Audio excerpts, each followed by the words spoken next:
Куманово му ги врати уличните кучиња на Штип. Околу 10 кучиња скитници кои беа заловени во последната акција, повторно се пуштени на штипските улици, но овој пат вакцинирани и соодветно одбележани. Дел од кучињата кои се утврди дека се исправни, односно здрави, кои по ветеринарниот третман со чипирање, исто така кои се чипирање, се обележување на кучето и кастрирање на кучињата, се враќаат на местото каде што бидат заловени. На овој начин се беќе заштитени околу 10 кучиња кои се пуштени, се вратени во Штип. Тие може да се бидат низ градот и граѓаните може да кажеме дека нема опасност од тие кучиња. Овој вид на заловување се најдобриот начин на виделина да ја извадат сета опасност што кучињата скитници ја носат со себе, односно да се знае колку тие се преносители на заразни болести.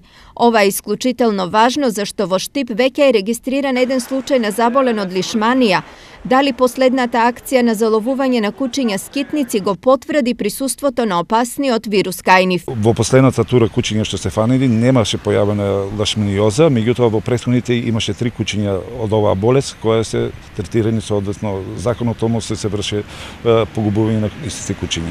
Од општината најавуваат дека акцијата за заловување и третирање на кучиња скитници ќе продолжи во иднина, но сите здрави кучиња по вакцинацијата и одбележувањето согласно законот повторно ќе бидат вратени во Штип.